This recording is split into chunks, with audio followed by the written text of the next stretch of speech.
Hi. So do I have to should I change? I'm just wearing like a t-shirt and a baseball cap. So Is am it I. okay, Yeah. good. So it doesn't, okay. Just making sure.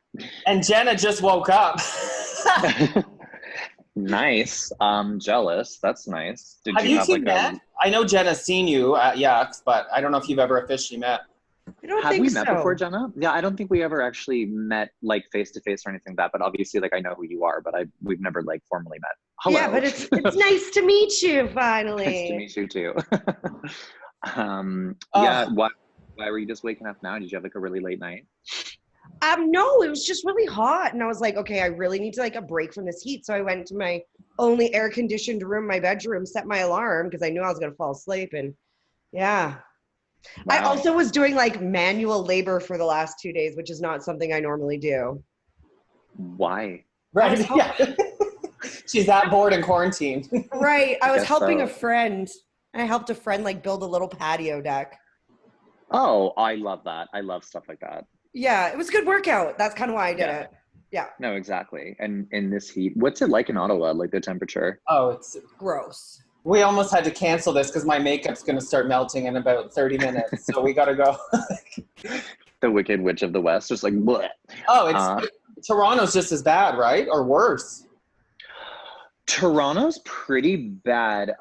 We actually have two air conditioners running at night because it's like so hot, but like I don't know, like I've been going down to to Lake Ontario a lot, like at Cherry Beach and stuff. So like it kind of takes the edge off of it, but it's really humid. Okay. All right. Yeah. So Canadian, we gross. start talking about the weather. I had an intro for you, but maybe we've already started. So here we are. Hello. Such a thrilling beginning. Oh, how's Yeah. the weather? What are we, 80 years old? Yeah. Well, these days it feels like it does. I will read your fancy intro. See, you know what? Oh. This is the problem. Is we're used to doing this podcast where sometimes people are just on the phone, or like from our radio days, people are always on the phone. So this is sort of a new thing where you're staring at each other's face. So I always want to comment on what you look like, and you look very scruffy. I don't think I've ever seen you this scruffy.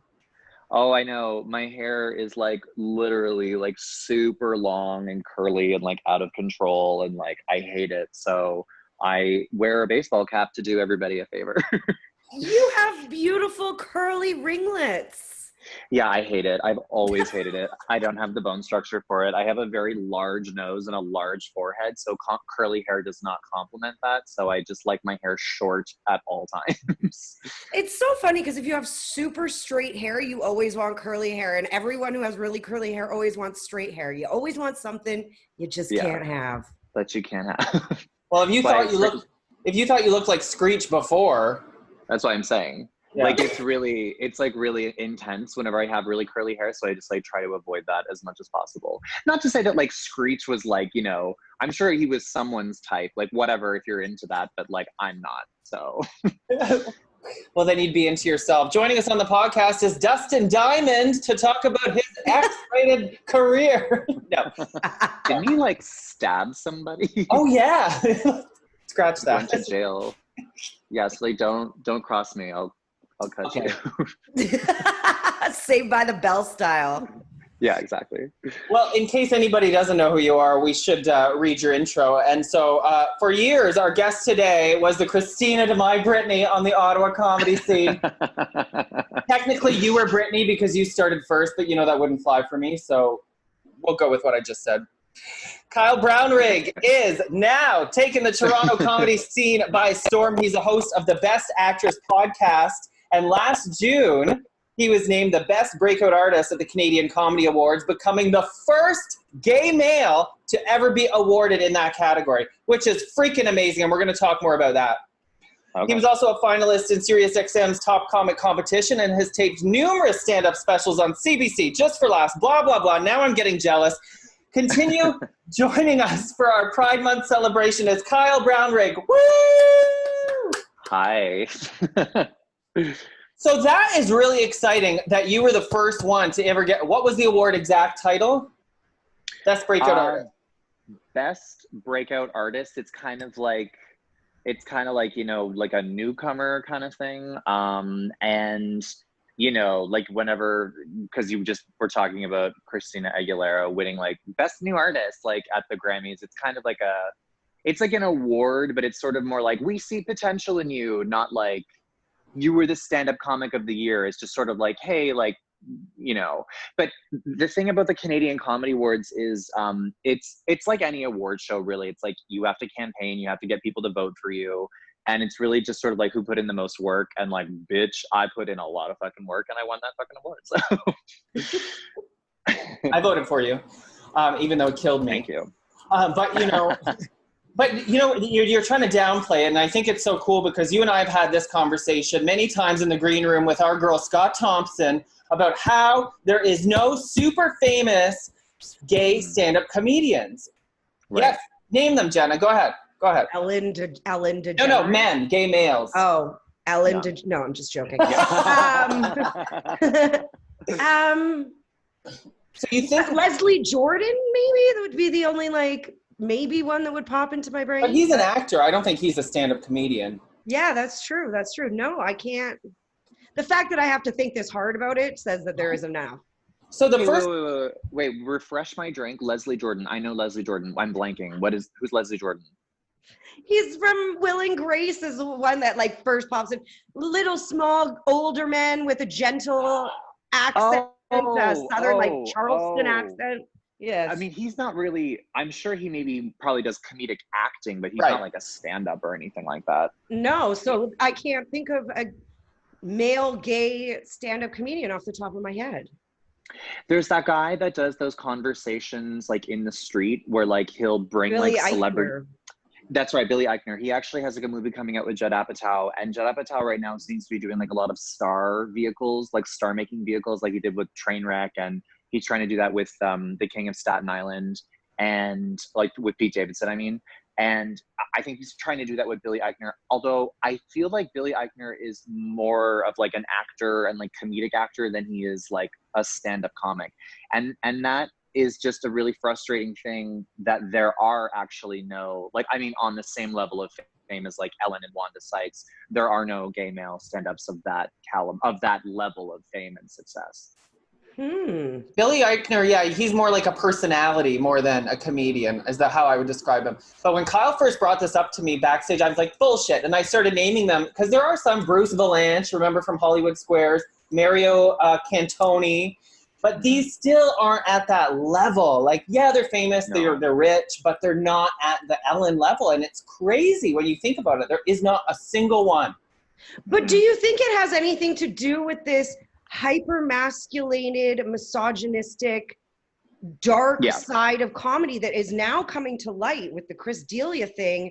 People are coming out being like, and the Joe Rogan, I mean, if you go to my Twitter, I'm going to plug myself, Jenna Timo, but I did retweet something that was tweeted by Christina Peretti, or is that her name? From Chelsea Peretti. Sorry, Chelsea. Yeah. And that was like, she retweeted, I think, and it was this thing where Joe Rogan and them were talking about how they treated women and stuff. So they create this like hyper masculine bubble that a straight female could barely penetrate and didn't. And there's still a lack of female stand-up comedians. Maybe that also, it kind of had the residual effect on gay men. I personally, the way that I kind of see it in my head is that comedy is a boys' club. Like stand-up comedy is such a boys' club, and the boys don't like to share. And if you are a threat to the boys' club and you see comedy and you speak the comedy language in a different language, they're like, it's that whole thing where it's like you're scared of things that you don't understand, so you feel threatened by it. So for example, if you're a lesbian comedian, it's like it generally tends to be a lot of observational humor, which is mostly what most white straight men do. So for them, it's like, oh, you're speaking my language, you're not a threat to me. So it's like we're kind of going for this same way of communicating stand-up comedy, where I find that a lot of women and gay men, again, this is also a huge generalization, but I'm just saying, women and gay men tend to approach comedy in a different way. And I think that because especially a lot of straight guys are obsessed with like Joe Rogan, for example. I mean, how many gay men does Joe Rogan have in his podcast? It's mostly like a very bro-y podcast. And so when you think gay man, you don't think stand-up comedy, you think like flight attendant or something. And it's really problematic because basically like we're just constantly boxed in. And I think the reason why the majority of my friends in comedy are female comics is because I think that it's not the same struggle, obviously, because I don't know what it's like to be a woman, but I do know what it's like to be discriminated against for something that you can't help at all. And it's really hard, like you're saying, to penetrate that bubble that they have created. And there's so many reasons why, but personally, I just think it's because we're threatening to them because they don't understand us. I was gonna say that. Do both of you think that it's out of fear? Because I feel like with women, straight men are fearful of women that are gonna come in and take their shine. And I think also maybe, do you think they're fearful of the trendy gay man that people love? Do you ever think that that's a little intimidating to them?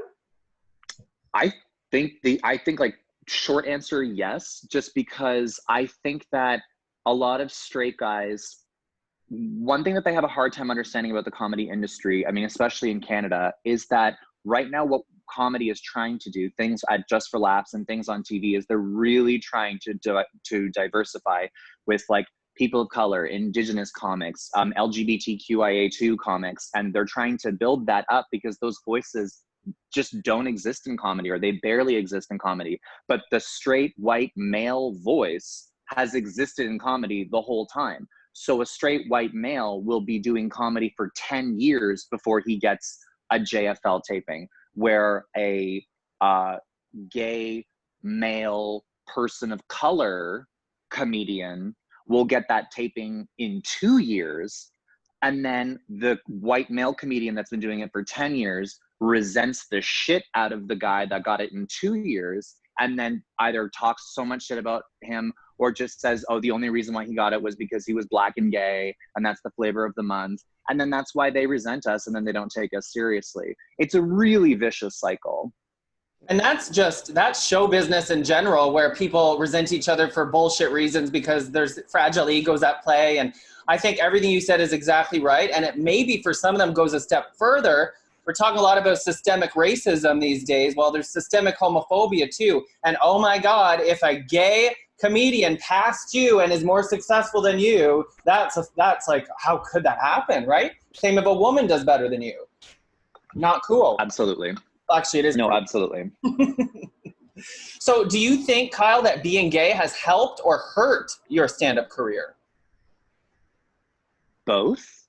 Helped in that I will be the first person to admit, because I live in the real world, I'm very aware that sometimes they need that gay spot to be filled. At like a comedy show, they need a gay comic on the lineup, or it's like a pride show. And I will take those sort of tokenizing spots. But it has also hurt me as well, because I'm not gonna name names, but I will say that like I have done recordings for like tapings for things where I'll talk about like 5 minutes, I don't know, going like my trip to Mexico, for example.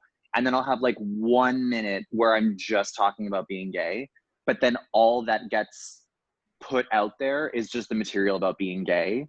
So it's like I'm only presented in a very specific package, and it's almost like, no, that's all there is to you. But it's like I'm giving you other things, but it's like they don't want it. So it helps and it hurts. It's very reductive. But at the same time, it can like help you, but like also too, like performing in small towns, and I mean, you know what that's like, and like being discriminated against. And I mean, I've literally been attacked. I've been attacked at 2 shows. Like it's just, it helps and it hurts.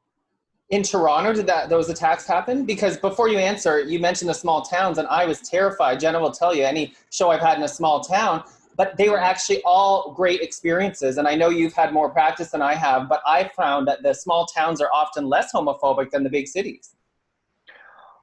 I would actually like 90% agree with that, because I am always really nervous to perform in these small towns. And I find that 9 times out of 10, it always is like an amazing time. And, you know, these people in smaller towns, it's like, this is their one night out. It's Yeah, like they're just happy to have something to do. Yeah, it's like they're just looking to have a good time. And I've had people defend me in small towns, but no, when I've been attacked twice, and it was in small town like Ontario. Wow, that's sickening to me. I didn't even know that. That's so. But I will say though, I had more people defend me though than like, you know, more people were hating on me. It's like there were more people defending me than there were people like, it's always just like one asshole that just like starts shit. One time it was 2, but like generally, you know, there's a reason why they're picking on you. It's like, I think there's something going on with them and they're like taking it out on you kind of thing. So I never really take it personally, to be honest with you. Well, I think you're right in that it hurts and it helps. Like, it is reductive. If you're somebody as shallow as me, like, I've really leaned into it, and I don't mind being a cartoon character, but I've found that it's a good thing I don't mind, because otherwise it would be a very uphill battle to try to fight that stereotype. So it's better to just lean into it, and you get more money.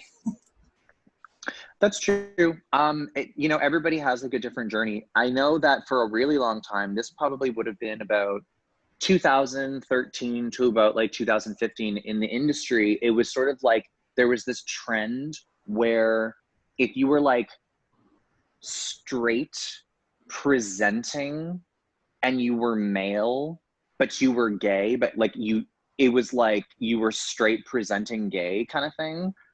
It's like there was this little trend where like they were getting booked for everything.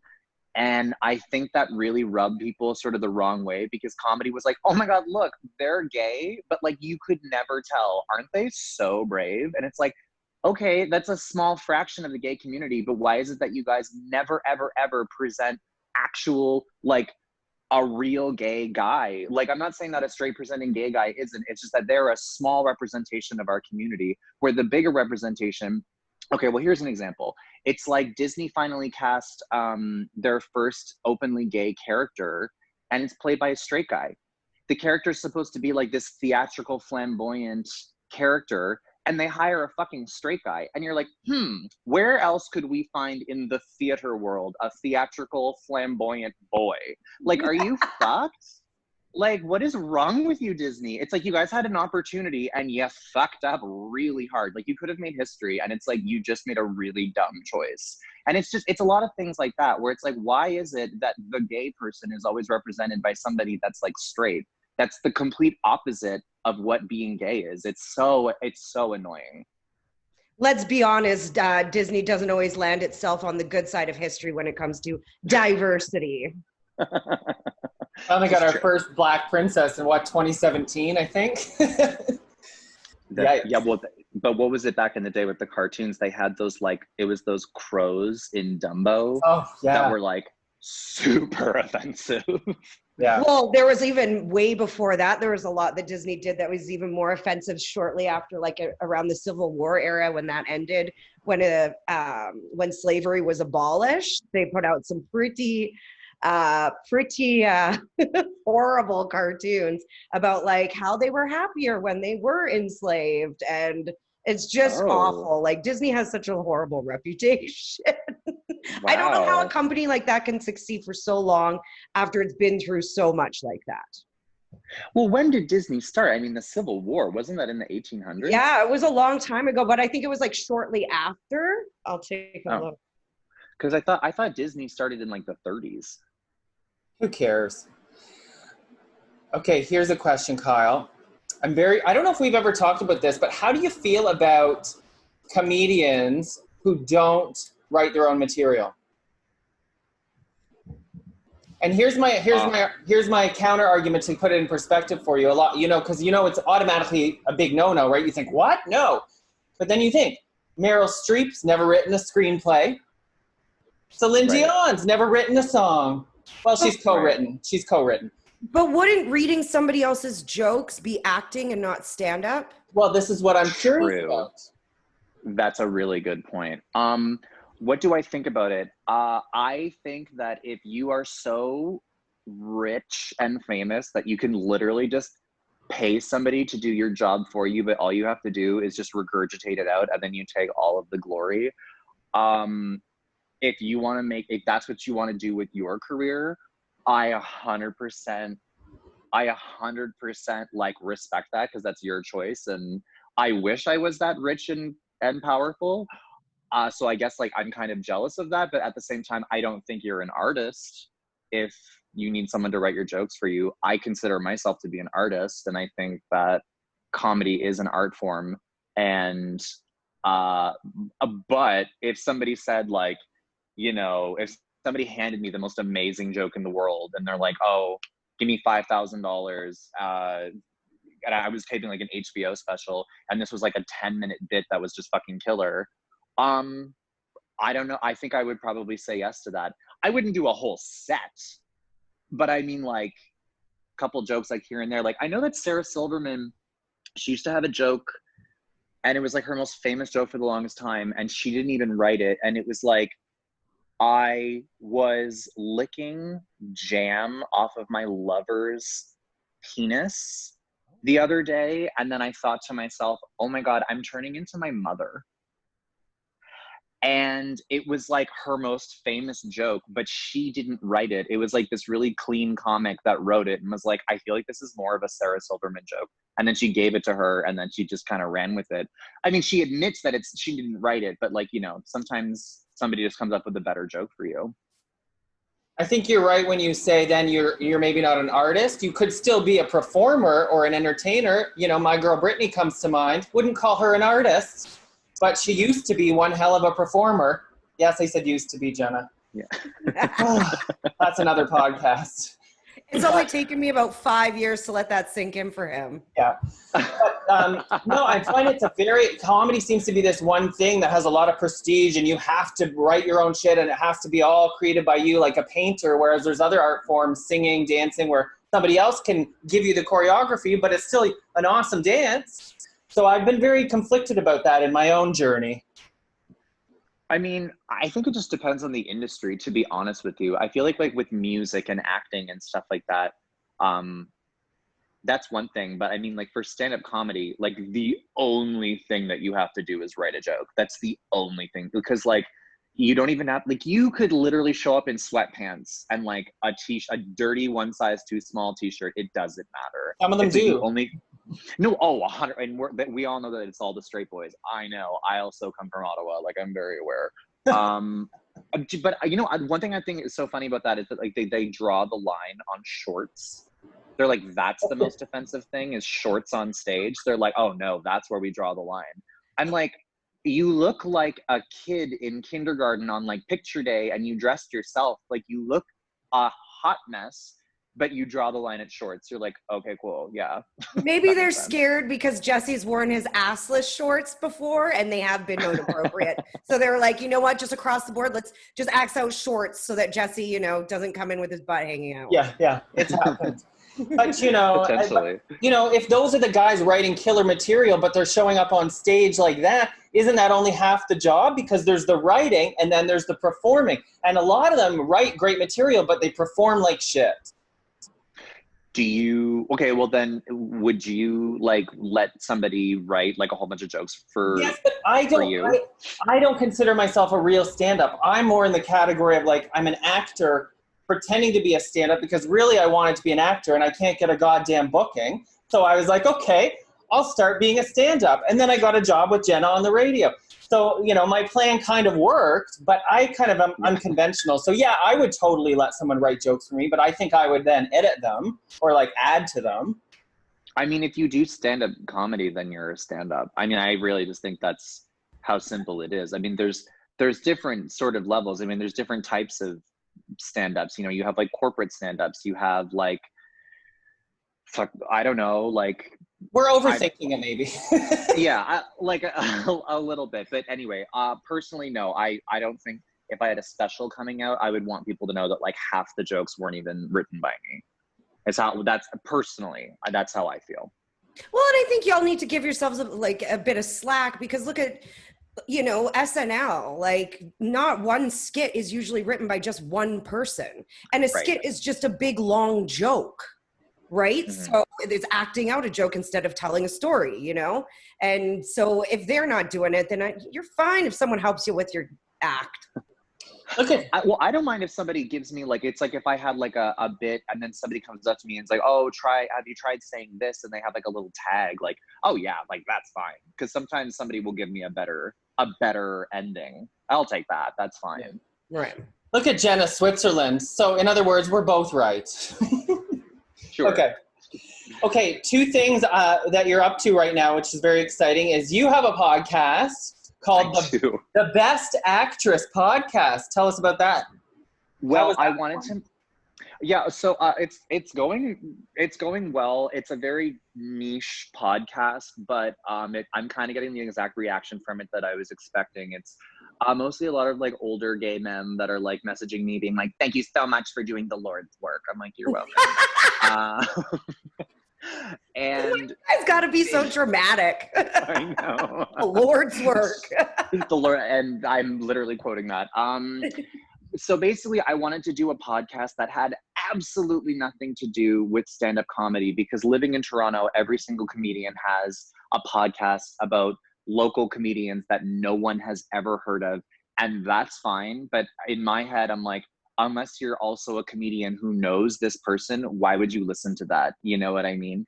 And if you're not familiar with the scene, why would you listen to that? So I just kind of wanted to do a project that had nothing to do with comedy, because like my whole fucking life is stand-up comedy and comedy this and comedy that and comedy drama. So for once, I'm like, I just want to do something that I think would be fun. So basically, it's like the podcast is, we pick a year, any year, like let's say we talked about Renee Zellweger winning this year, and then we watch all the 5 movies, and then we discuss every nominee, and then at the end we do like a little reveal of like who we thought should have won and why. It's fun. It's just an excuse to watch a lot of movies, to be honest with you. Well, perfect, born in quarantine, but that's actually cool. I didn't realize that's how it works, like, because I've listened to every episode, but I just never clued in that you actually watched all. I thought you actually just picked an actress and was like, let's talk about this actress. No, it's like if I was in charge that night of who should have won, it's like, and then you say who you would have picked. I would say like 60% of the time, it's never the person that actually like won the award, because there's a lot of politics and stuff like that, and a lot of people of color that are looked over, and a lot of like when you really go back far, like to like the 50s and the 60s and stuff like that, like you kind of just see how like, people of color were like represented in film, and like it's really troubling. Here's something super gay for you. I recently read Blanche Devereaux's or Rue McClanahan's autobiography called My First 10 Husbands or something. But anyway, she has a chapter where she talks about winning the Emmy and what a crock of shit it is. And we all known that, but like she just went in on all the politics and how it has nothing to do with talent at all. Really? What, like it? Well, it's just, you'd have to go read it, but like basically it's agents and publicists campaigning and trying to like, it's a political campaign. Why should this person win, and why they be the best representation of the Academy and all this bullshit? Well, I mean, not to the same sort of extent, but the Canadian Comedy Awards, it's kind of the same thing. It is a lot of politics, where it's sort of like you like personally have to contact people. You have to explain why you think that you should have won. And most comics are really not going to do that. And so when somebody wins, I find a lot of comedians will like shit talk the winner. And then you're like, they just did the work. It's like, you guys just kind of sat there and we're just being like really cynical. But all award shows, listen, as far as I'm concerned, it's so fun to like win that stuff and to be part of it, but they're all just bowling trophies. Like, awards don't mean anything. Except for maybe an Oscar.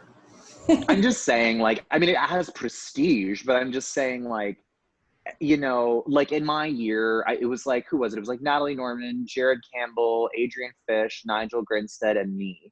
It's like one of us had to win, but like any one of us could have walked away with that, and I would have been like, yeah, I get it. Like, it's silly. But it's fun, but like they're silly. Okay. That went quickly. We've been so serious. We have 10 minutes left. So we may not even get to the weird news. We're supposed to get your take on weird news, but this is an interesting, albeit serious conversation. If you want to see Kyle actually tell jokes, you should get his album, which if you listen really closely, you can hear my laugh in the background.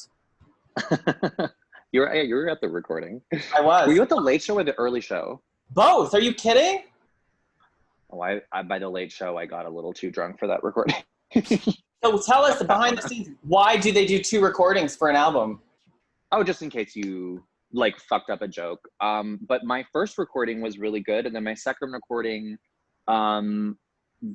So the second recording, the front row was being kicked out as I was being brought up on stage. Was I there? I wasn't there, was I? For the I don't know, were you there for the You weren't. recording? Oh, okay. It's just something that happens to me often, so I just have to double check with everyone because I have like a whole stack of apology letters I've pre-written for everyone. No, I'm just joking. I'm not that bad.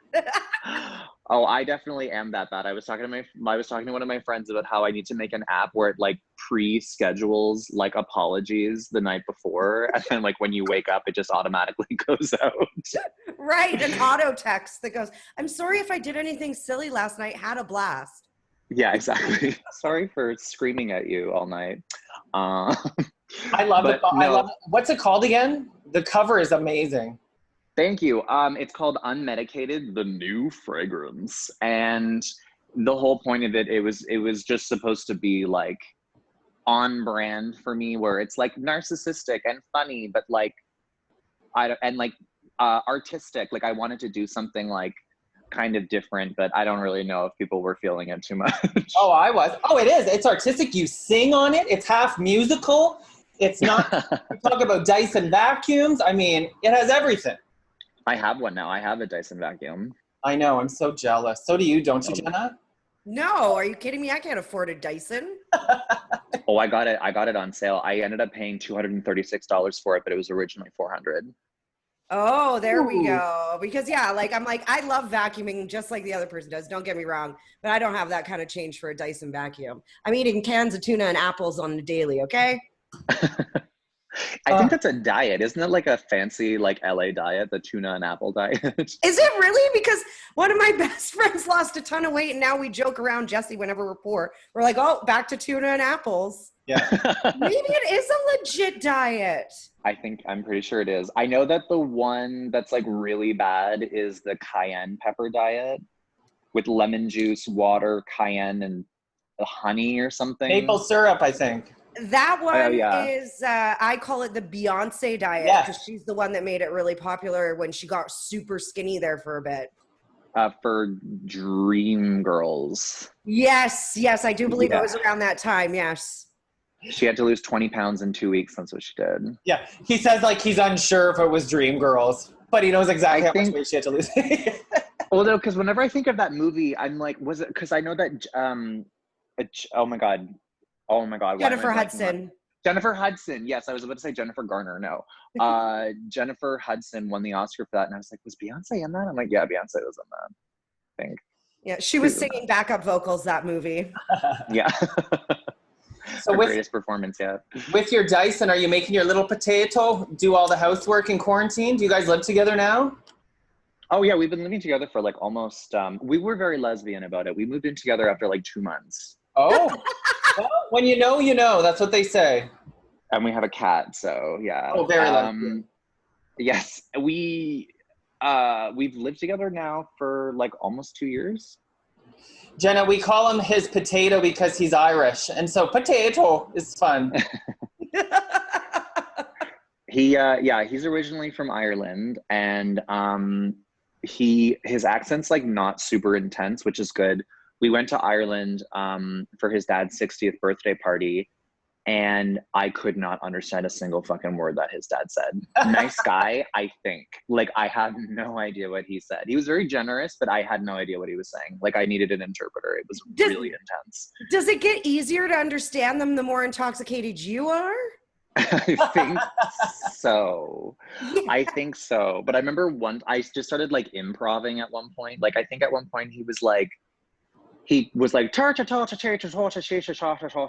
I said something like, I was like, oh yeah, we have like a similar rideshare program in Canada. It's called Project Red Nose, and they run it around Christmas. I don't think you have to pay for it, but you should probably give them a tip. And he was like, what? And I was like, what?